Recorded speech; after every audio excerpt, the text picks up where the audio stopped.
Good day, everyone. For the second part of our presentation on the study titled Project Toragos, Extensive Hacking of Media and Civil Society in El Salvador with Pegasus Spyware, I'll be now discussing the key findings from this research. These findings focuses on how state-linked cyber espionage was conducted through the use of Pegasus spyware to target journalists, human rights activists, and even civil society organizations in El Salvador. Later on, we're going to delve deeper on what this state-linked cyber espionage is all about.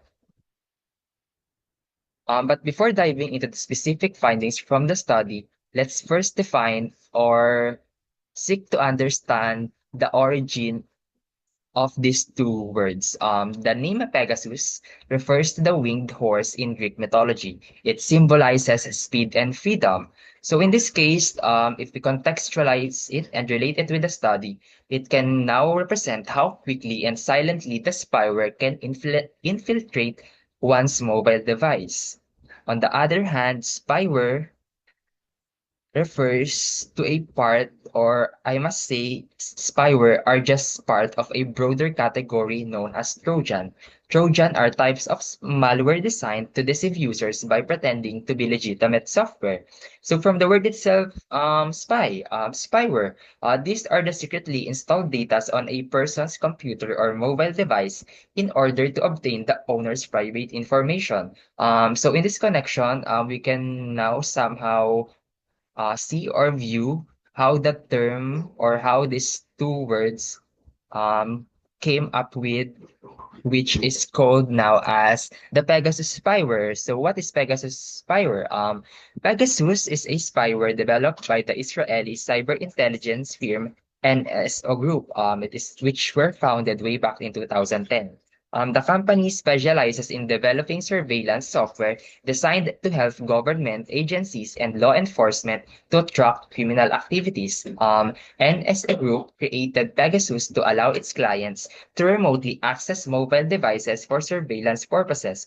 It is primarily used for surveillance, which allows unauthorized access to mobile phones to extract personal data. But although NSO Group markets are used or has the purpose or tool to fight crime and terrorism, it has become highly controversial way back before because governments worldwide have used Pegasus not just for this aim to fight crime and terrorism, but rather to target as well the journalists, the human rights activists, the political advocates, and the government critics, which really violates privacy and freedom of speech by each individual living in a one nation. Um, uh, what you see on the screen is an Emirati human rights defender, Ahmed Mansour. For context, he's the reason why Pegasus spyware um, came to be exploited, but not in a way that he is the suspect with it, but rather he has a situation or experience before wherein he received a text message claiming to reveal secrets about torture in UAE prisons.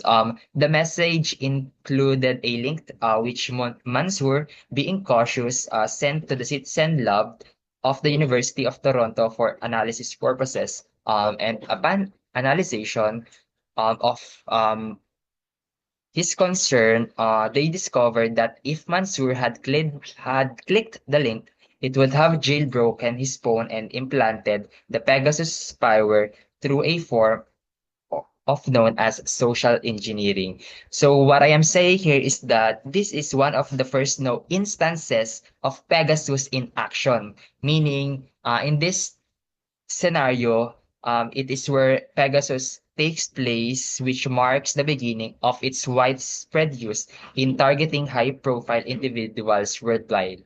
Again, Ahmed Mansour is not the suspect, but rather he's the one who insisted or has a concern, which is why Pegasus spyware is somehow being concerned by people worldwide, which led negatively to the other governments to use it. But yes, that's my point. Now that we've defined Pegasus, spyware, and its background, let's now move into the findings of the study. In accordance with Citizens Lab research and technical methods, alongside the authors, of course, of this study, with the collaboration with Access Now. Access Now is an organization focused on defending digital rights and providing resources for internet freedom. So basically, they have gathered forensic evidences, including device logs from the targets or the victims of these journalists and individuals who are members of the civil society in El Salvador. And within their study, within this research, if you would like to read it, um, and if you read it, it has been concluded that at least 35 individuals from various media organizations in El Salvador, including these media organizations, namely as El Faro, Cate Encarado, La Prensa Grafica, Revista Digital Disruptiva, Diario El Mundo, El Diario de Hoy, and two independent journalists were hacked using Pegasus between July 2020 and November 2021. Um, Please note that these Spanish in-word media organizations in El Salvador, along with the other independent journalists, were among the primary targets of this surveillance campaign. So now, mainly, let's jump to the main part of this discussion concerning the extensive target of using zero-click exploits alongside identifying specific instances in which targets were sent one-click infection links via SMS message. But what exactly is this term zero-click exploits and one-click links? First, zero-click exploits in basic terms are kind of attacks or hackings that don't require any action from the target, such as clicking a link or downloading a file. According to the authors of the study, zero-click exploits were used against the two individual journalists in El Salvador. They referred to this as what we called as kismet and forced entry. So let's first define what Kismet is. Kismet is all about, or it is a unique signature because it involves an invisible zero-click exploit in iMessage. It can it includes JPEG attachments to trigger the I'm transcoder agent process, our messages, ultimately activating a WebKit instance, meaning this allows the spyware to be installed without any user interaction or without them clicking their phones. So it's somehow secretive type of strategy by these sources or by these agents because zero click exploits from the word insert zero, you don't have to click, but you are not aware that your phone or mobile devices has been hacked or has been inserted with some information that you might note that you might don't know that it's still there. So yes, basically that's the Kismet and Force Then 3 now. Uh, if Kismet is more on iMessage, people or audiences receive it in iMessage. Force Then 3 targets Apple's image rendering library and is effective against iOS, macOS, and watchOS devices. This exploit is a zero-click vulnerability as well that allows Pegasus to be installed without any user interaction, leaving no visible trace of the attack. So it's an advanced method of exploitation that remains undetected unless specifically analyzed.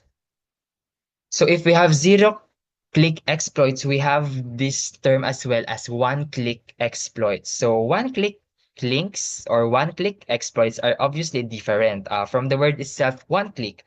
This required to target just to click a link, which are usually sent through SMS or email. In the case of El Salvador, researchers identified a total number of 244 domain names used by the NSO group to distribute Pegasus spyware through such links in the year 2019 to 2021. For instance, in this study, one target individual at El Faro, which I've stated earlier, is a one media organization in El Salvador, received an SMS message containing a one-click link, which when clicked, upon clicking, it activates the Pegasus spyware that automatically hacks one's mobile phone. So we're already in the last part of my report, and in this section, we are just going to determine the author's highlights or key points as evidence to explain why the Pegasus spyware attacks on various media organizations in El Salvador occurs and what its impact in the overall Salvadoran population. First, the timing of the hacks coincided with moments when these organizations were addressing issues closely tied to the Nayib Bukele government interest. Nayib Bukele is the president of El Salvador. It's been already stated earlier, and his background or his characterization of governance is authoritarian style and efforts to centralize power. So yes, for the second one, another is the evidence from Citizens Lab Network scans regarding the revelation of what they called as Torgos, which I believe has been stated earlier by Mr. Makapinlak. So Toragos, again, is an operator whose activities point strongly to a domestic Pegasus customer. This operator focused almost entirely on infections within El Salvador, further suggesting that surveillance was likely driven by national interest, which targets local media and activists.